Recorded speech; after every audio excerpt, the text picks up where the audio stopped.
I'm so tired. I'm so bloody tired.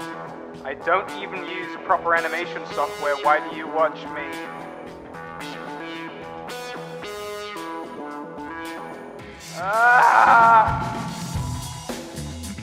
I've been making episode 6 for the past 2 months. Please leave my family alone.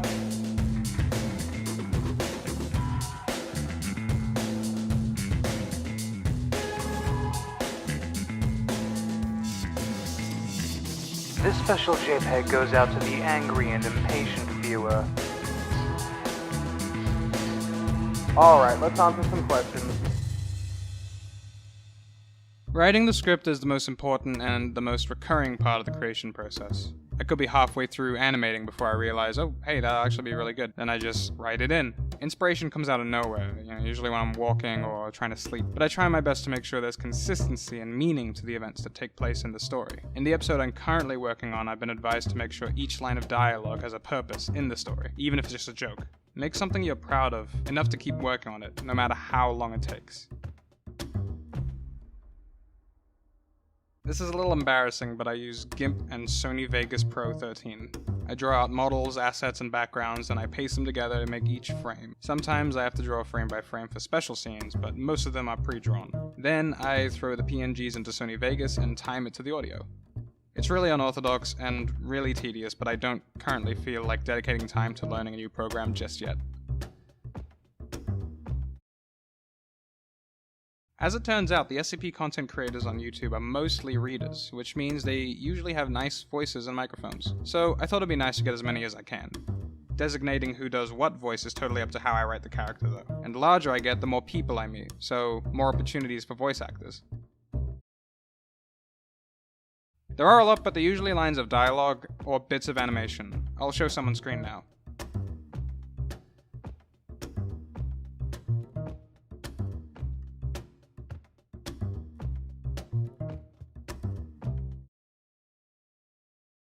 I think aesthetic taste is something that can only be refined through new experiences.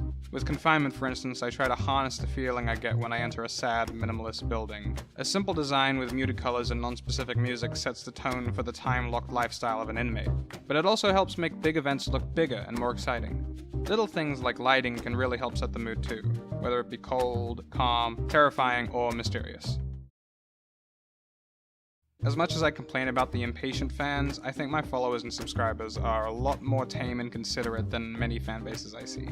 Plenty of them acknowledge this craft takes a while, and respect that I'm trying to improve and work harder for each episode. For that, I thank you.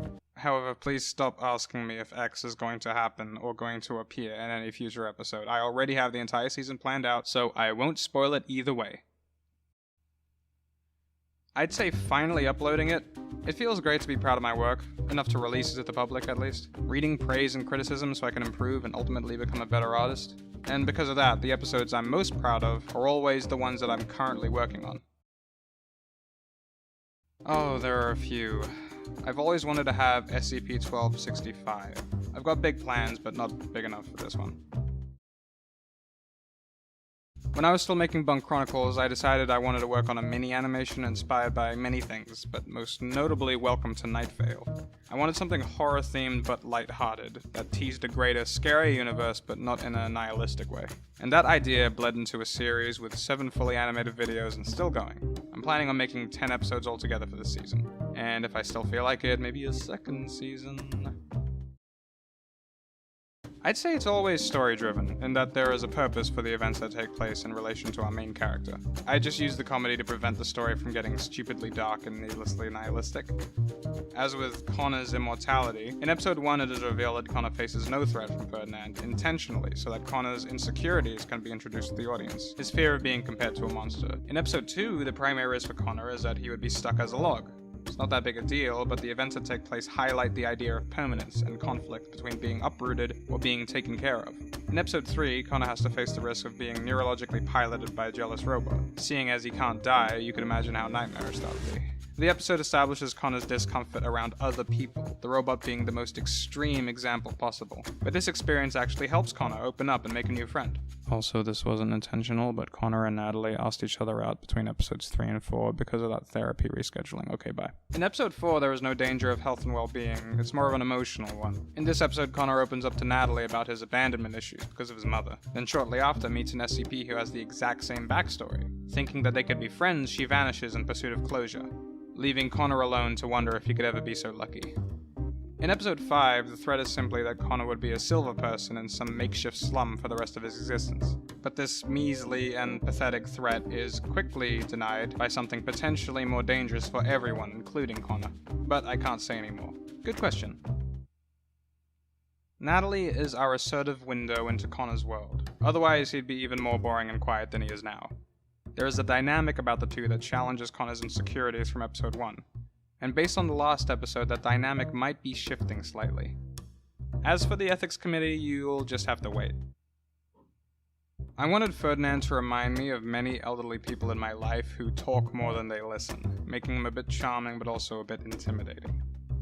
Other than that, Dr. Wilson and Lou the Swordsman are definitely based on a lot of people I know, aside from being a direct visual ripoff of Mr. Stutch from South Park.